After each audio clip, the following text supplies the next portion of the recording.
With Marcel Ozuna and James Paxton turning back the clock to 2017, lock on in with us as Matt and I step into our time machine to provide you with the must-add waiver wire players on today's action-packed episode of Locked On Fantasy Baseball.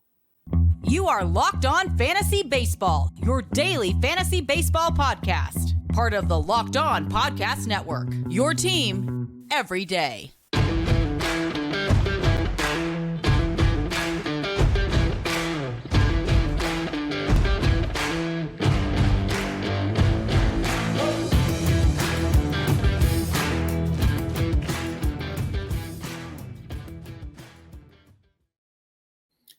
Hello, fantasy baseball fanatics, and welcome to the Locked On Fantasy Baseball podcast, brought to you by the Locked On Sports Network, your team every day. As always, we're your number one source of fantasy baseball knowledge, and thank you for making us your first listen each and every day. I am your host, Dominic Martino, here as always with my brother, my co-host, my partner in crime, Matthew Ane. Yo, what's up, guys? You can find us on all social media platforms and podcasting apps. Just search for Locked On Fantasy Baseball and we'll be there.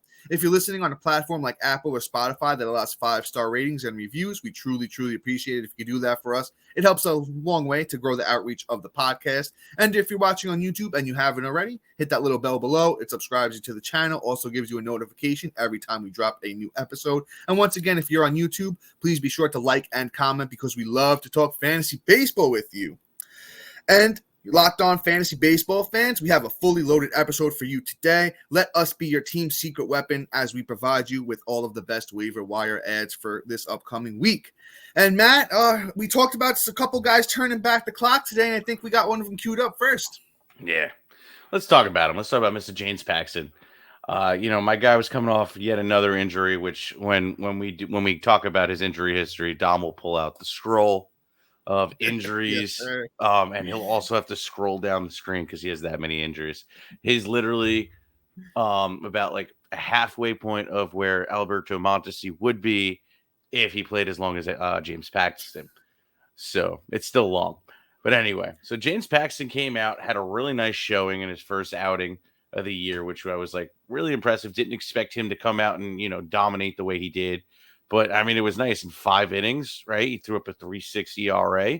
He had 9 Ks and kept the whip at a 1. So, I mean, that's a really great way to start off, your comeback off an injury, coming back into league. I think he really didn't play much on Boston. This is his first start on Boston in total because he missed all of 2022. So, I like it. James Paxton has always been one of those guys I like to draft at the end. And, I've always just been a James Paxton fan. So he's like a must add for me in terms of pitching, just based off of the fact that his upside, because when he is healthy, James Paxton can actually do something for you. The guy is a strikeout machine. Like, let's go back to 2019, which is his last full season, right?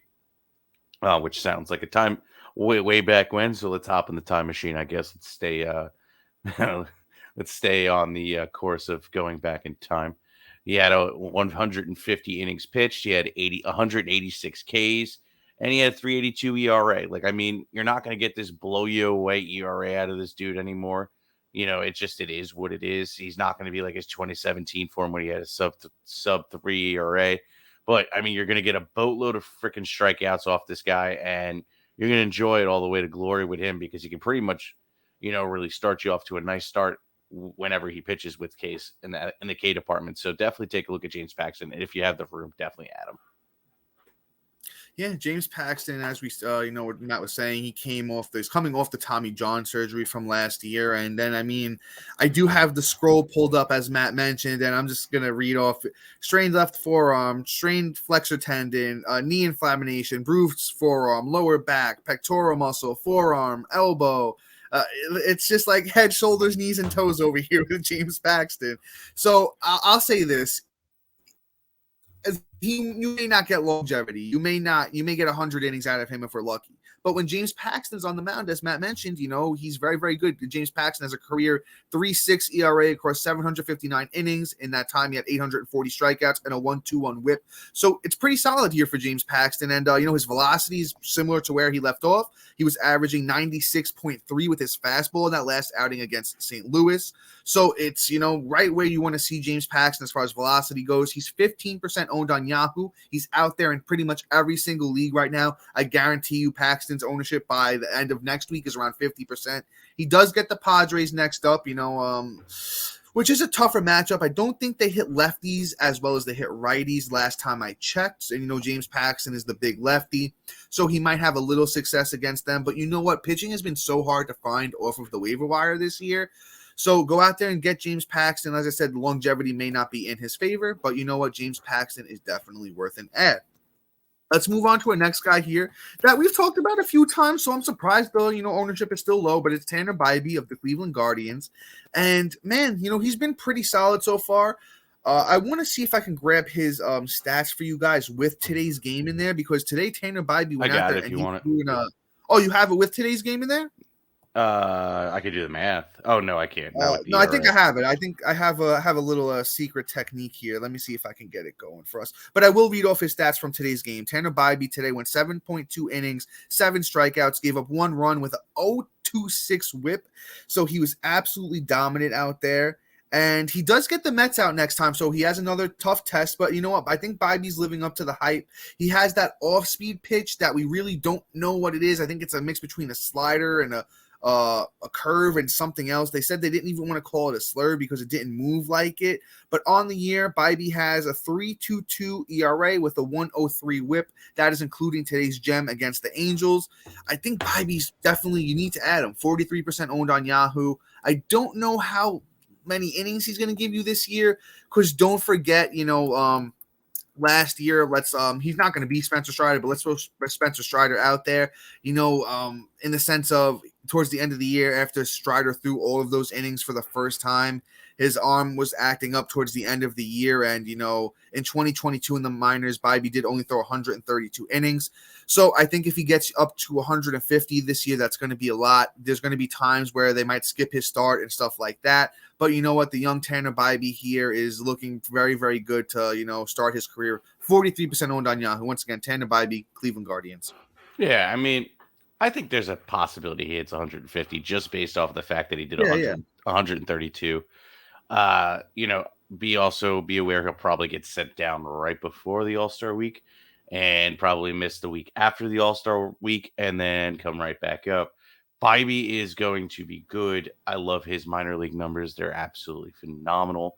With definitely being over a K per 9, he is a really nice bump in that lineup for you, and one of the few waiver wire pickups that have longevity. So I really do like Bibee. It's still 43% owned, so that's completely underowned in my opinion. He definitely needs to be added in almost all leagues. Yeah, he has to be added in almost all leagues, so I'm really a Bibee guy. But let's move on here. Let's talk about a closer quick. Gregory Soto. So with Alvarado being hurt, it opens up the door for that Philly lineup to really mix it up. I mean, there's a lot of cooks in the kitchen, but Krimble isn't really performing. Dominguez has been absolute doo-doo, which I've never been a fan. If you followed us last year, I just think he's if you guys were here with us last year, that's not somebody Matt likes. Yeah, I think he's terrible. And Soto not only just performing out there and actually putting up the stats, but I watch a lot of Phillies because that's what everybody here watches. So Soto looks great. He looks dominant out there. He has the command. He looks like he belongs out in the 9th inning. So Soto is probably going to be the guy that runs away with it until Alvarado comes back. So I really do like Soto for this upcoming, short stint until Alvarado returns. Yeah, I'm on the Soto bandwagon too right now. And then I know besides Alvarado, if you had AJ Puck went down today. So, we had to throw a little closer in the mix here. Gregory Soto is, 4 ERA on the year, 1 whip. He's only got the 1 save, which was the last save for the Phillies. He has 18 innings pitched, 21 Ks. And last year, Soto was solid. Soto, last year he had 30 saves for the Tigers. He was an all-star, 3.28 ERA, 60 innings pitched, 60 strikeouts. The whip has never been Soto's strong point. So if you're looking for a good whip, you're not going to probably get it out of him. He has a career 1.4 whip. Last year was 1.37, the year before 1.35, et cetera, et cetera.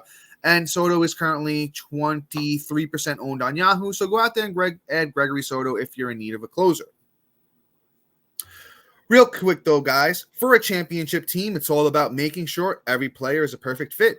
It's the same when it comes to your vehicle. Every part needs to fit just right. So the next time you need parts and accessories, head to eBay Motors. With eBay Guaranteed Fit, you can be sure every part you need fits just right the first time around.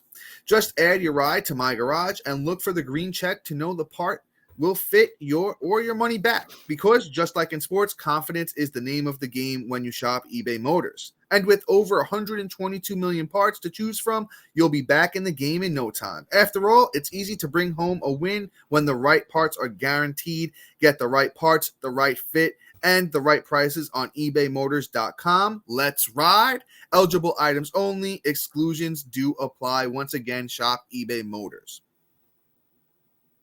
We want to thank our everydayers and new listeners for making Locked On Fantasy Baseball your first listen each and every day.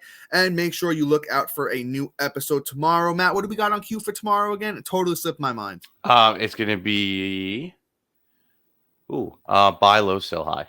Yes, so tomorrow lock in with us or lock on with us for a buy low, sell high. Matt, let me grab the next guy up because it's actually one of my boys. Let me chomp at the bit here for a little bit. No, it's mine. Oh, you take him. All right, go ahead. I'm kidding. Take him. Okay. I thought maybe you had a little bit more love for my boy Bailey Ober than I did. But I'll tell you this: Bailey Ober was not guaranteed a spot coming out of spring training. So it really, I had him ranked a little bit high. I think I had him at like 50, 55, and then I heard he wasn't going to make the rotation. So I bumped him down quite a bit. And I was upset about that because Bailey Ober was somebody that I thought was young, had a decent year last year and had, a little bit of prospect pedigree, and he was pretty good down in the minors. So I was like, you know what? I think he's got the shot. But, the 27-year-old Bailey Ober was, like I said, guaranteed nothing. Even though last year Ober had 11 starts in the bigs, 3.21 ERA, 56 innings, 51 strikeouts, and a 1.05 whip. Then, you know what? Minnesota finally gave him a shot, and this year he's looked fantastic. Bailey Ober across 4 starts, 1.85 ERA, 24 innings, 22 strikeouts, and an 0.9 whip. He's not going to blow you away in the strikeouts department. Let's check that. Sometimes there's a few seasons in the minors where he was over that K per 9. So maybe he winds up meeting that K per 9. I don't think, like I said, he's not going to blow you away. He's not going to be a huge strikeout guy. And he was pretty good his last time out against San Diego. He gave up 3 runs, 6 innings, 6 Ks, 1 whip. He was great against Cleveland the time before it. He hasn't really had a huge, tough opponent yet, but Bailey Ober gets the Dodgers next time out. So let's see how he does against that Dodgers team. He's 56% owned on Yahoo. He's getting up there. I will say this. If he goes out there and he's good against the Dodgers, that 56 is going to fly to 70, 80 before we know it. So I'd even say this. If you need a pitcher that, has a chance of having some high upside, was good in the minors, was good last year, still, right in their prime at 27 years old, give Bailey Ober the shot. Throw him on your bench. You don't even have to start him against the Dodgers. I'm probably going to throw him out there against the Dodgers, but, hey, that's just me. Once again, just take the shot on Bailey Ober. I think he's a very, very talented young pitcher, a lot of upside. Yeah, I like Bailey. This Dodgers test, like you said, is going to be a real test for him. Yeah. He is overperforming his FIP right now with, his FIP being a 3.29 where he's pitching at a 1.85. So there is a possibility of a blow. Right. There's a possibility of a blow-up game coming to return to the norm, which the Dodgers could do to him. But, at this point, he has not shown an ounce where you can't roll him out. So, like Dom said, roll him out against the Dodgers if you feel confident enough. But let's move on here. Let's talk about somebody cool, somebody that's a little interesting, and that's Mr. Jake Irvin. Jake has been solid over 10 innings pitched. He has a 0.84 ERA. He has about 8 Ks. And his whip is a 1.219, which is a little high for me, but, it is what it is. I like what he's doing. The Nationals, he's not going to get a lot of wins, but he does his thing. I'm a little surprised that he's doing so well through those 2 starts, too, because right before he got called up, he had a 5.64 ERA, but he had the strikeouts, and I like that part about him. In 2022, he had a nice 3.83 ERA, which is a little bit better, and 103 innings pitched. And in 2019, 121 innings pitched. 3.79. So the kid has some talent and some juice. We could see him. He's kind of one of those matchup guys for me right now. It looks like he's probably going to get who's after Miami. I can't even tell you. Do you have that? Tigers. He gets the Tigers lined up next time, which is a nice start for him. So I would roll him out against the Tigers, no question on that one. And it's pretty much just a prove-it deal. He did get lit up against the Mets today. Don't get me wrong.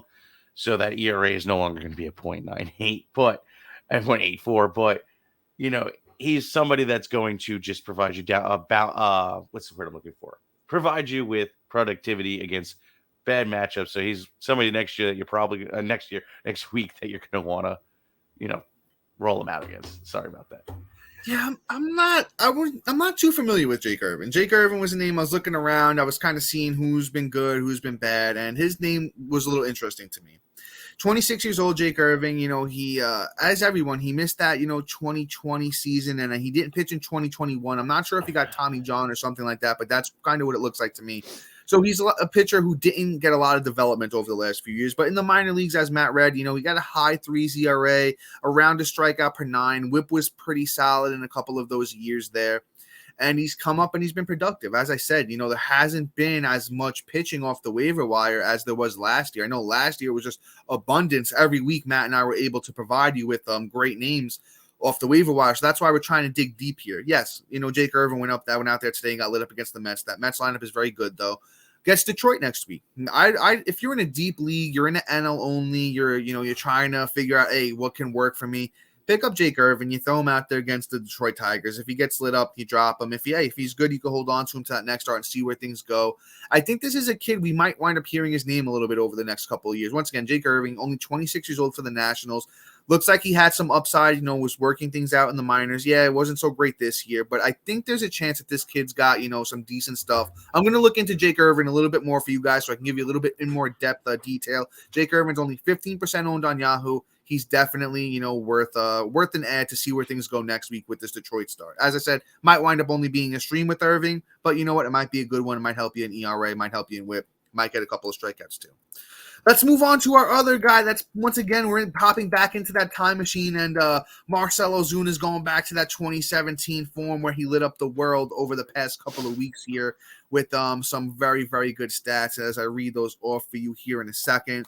Marcell Ozuna over the last 2 weeks, 9 runs, 5 home runs, 10 RBIs, batting .333. And I'm surprised that Ozuna is only 13% owned on Yahoo. I think those year-on-the-year numbers are scaring people away, where he only has a 1.69 average and only 12 RBIs.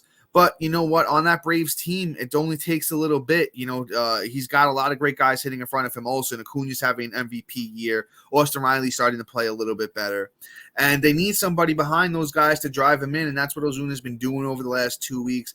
I don't know if it's a long-term play here, but, Ozuna has the track record. The guy's been an all-star before. He's had a few good seasons. I know in that, I believe it was 2020, the guy was like, top MVP candidate. Let me double-check myself. You're right. That was 2020. Yeah, in 2020, he had a .338 average with 18 home runs, 56 RBIs in 60 games. So, Ozuna, there's the track records there. That's the thing that's scary, because if this guy gets it going, we know he has 30 home run plus power. We know the RBIs are going to be good. The batting average on his career is a .266, so he could even help you in batting average a little bit. Once again, that's Marcell Ozuna of the Atlanta Braves. I think he's worth the ad. Definitely, I'd say give him a shot, especially in a deeper league where he's only 13% owned and he's probably out there in a few too many of those 12-man, 15-man leagues. You could add Marcell Ozuna. Yeah, and I know we told a bunch of people to drop him who were worried about him in the comments and on the Instagram and whatnot, but Ozuna is at least performing right now, so you kind of got to ride the wave. I don't foresee long-term value. I don't think this is something that's going to last. I'm just not a big fan of Ozuna to begin with. He is just been a downward spiral of production for the last couple of years, and quite honestly, that is true. It is what it is with him. I think ever since that incident that we will not speak about, but it was terrible. Oh yeah. He has just been bad since, and I think that his personal life has affected his baseball play, and I don't foresee this going to be a thing. He had a hot sprint, I will say, during the last season, and then died off again. So this is it. Catch it while it's hot, and then release. He might even be in a week or two, if he keeps his production up, a sell high kind of candidate where we're dumping him for way more than what he's worth. So Ozuna is where it's at there. And I like that though, man. That's great advice to, once, because Ozuna has that name brand value. So once he gets hot, dump him. Yeah. And before we move on here and we talk about, Joey Gallo, Alex Kirilloff, and Dominic Fletcher, we got some great sponsors we got to talk about. All right, we're back here, and we're going to talk about Joey Gallo, talk about hopping in a time machine, a guy that just will not go away. But Gallo has just been crushing the ball. Did you hear this, Dom, the other day, Go where ahead, bud. he hit the ball so hard and Oh yeah, he far? broke Statcast, right? Yeah, he broke Statcast, so they I had did no see clue that. where the hell it went. It just was gone. I did see that. Like, he's just been playing out of his mind recently. I love what he's been doing. It reminds me of that old school Joey Gallo. And on top of that, he's actually doing his thing. Like, I mean, last week he was batting 278. He had 3 runs, a bomb ski, 5 ribs. I mean, hey, how you doing, man? I mean, let's go Joey Gallo. If he could start really heating up, his batting average is never going to be there for you, but the bombs will be. This is a guy that can hit 45 bombs, no question, because he just hits the ball Easy. so hard. That's why he breaks Statcast every time he hits the ball. You know, like, I love Joey Gallo. And with the first base eligibility now, too, not just outfield, that's another bonus right there for you. So I would definitely go and scoop up Joey Gallo.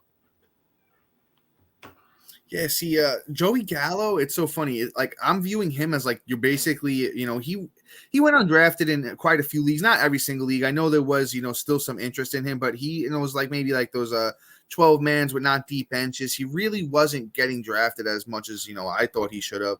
But you got him like the end of draft. Where was Kyle Schwarber going? Like the top 5-6 rounds?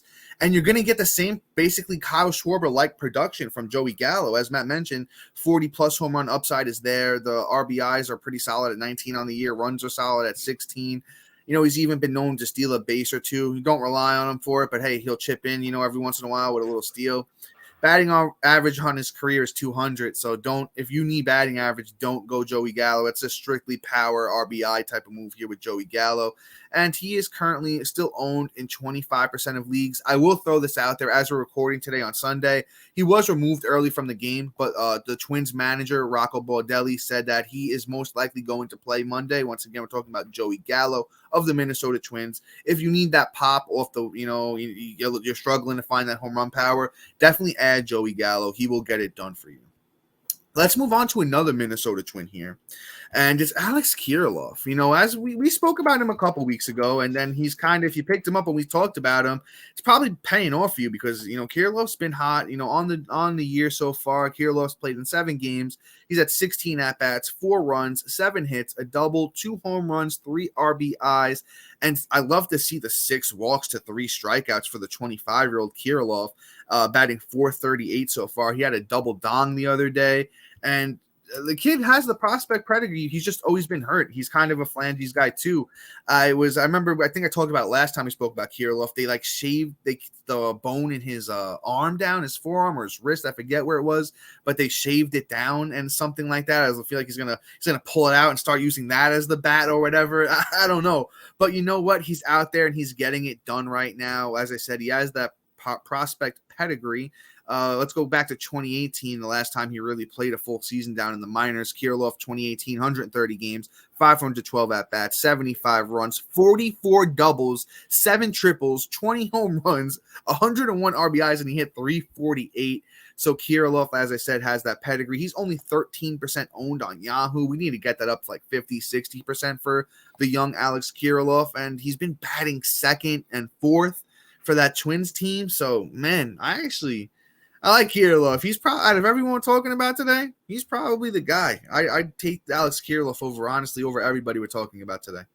Yeah, no, Kirilloff, if you guys were with us during, draft prep last year, I was touting him. I was like, yes, he may break out. He has the prospect pedigree to really do some work, and he's finally shown it.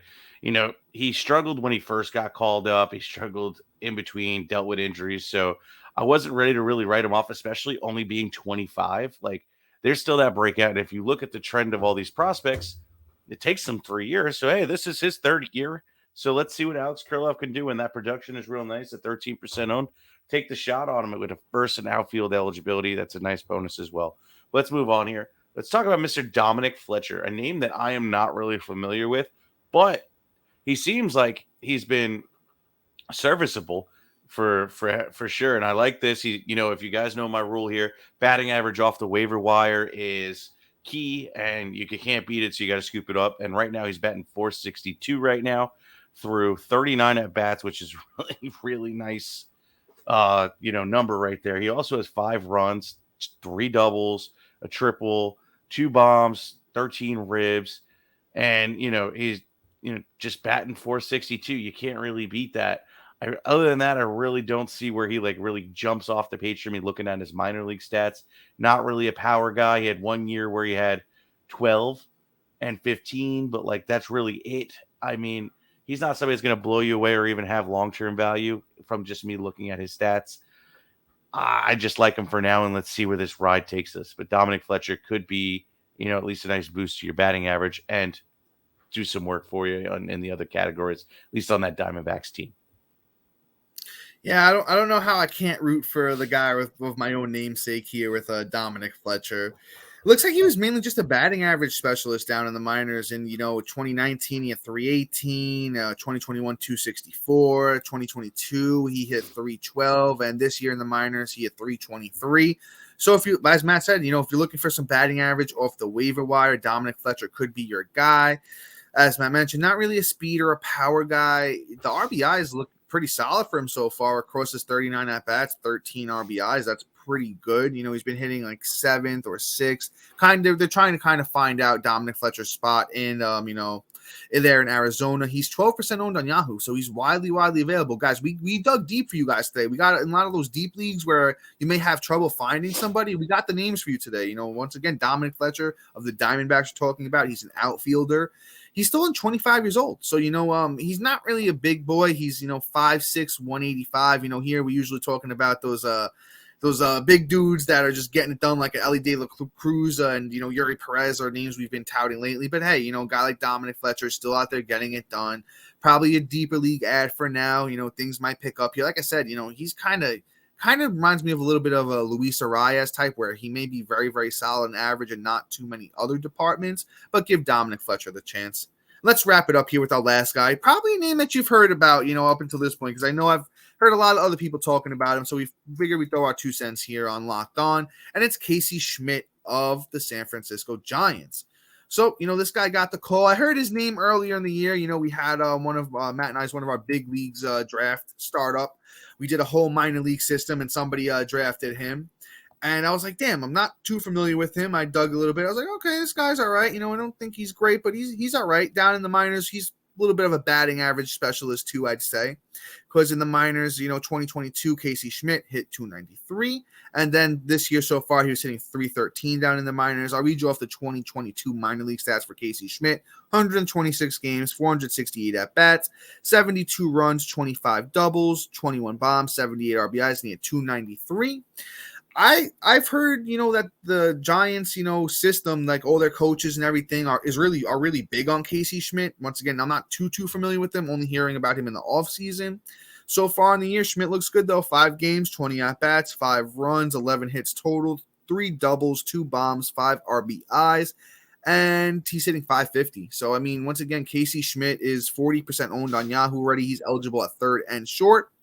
Give him the edge, see where things go here, because I'm not too familiar with him, but hey, you know what? He's doing all right so far. I know San Fran's not a great team, and he's hitting 6th and 7th in that lineup. Wouldn't be depending on him. And if everybody we talked about today, it probably would have him 4th in terms of where I'm looking to add. I like Kiriloff and Gallo, then maybe Ozuna, Schmidt, Fletcher, probably in that order. So once again, that's Casey Schmitt, San Francisco Giants. Great breakdown of Casey. I don't really have anything to really say on him, being that I'm not too familiar with him either. Yeah.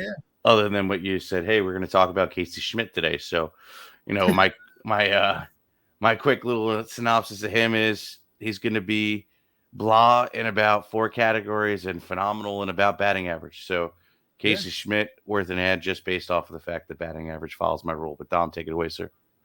Yeah, guys, so that is going to be all for us today. Please be sure to like, subscribe, comment, rate, and review. Check out our website if you already haven't. A lot of great stuff on there. And also a huge thank you for all of you for making Locked On Fantasy Baseball your first listen each and every day. It's truly appreciated, whether you're an everydayer or you're a new listener. We love you all the same and appreciate every single one of you that take time out of your day and your schedule to give us a listen. And make sure you lock on in with a new episode for us tomorrow. We're going to be doing a buy low and sell high to make sure you guys know all of the players you should be looking to target in trades and all of the ones that you should be looking to get rid of on a high note. But until then, see you. Peace.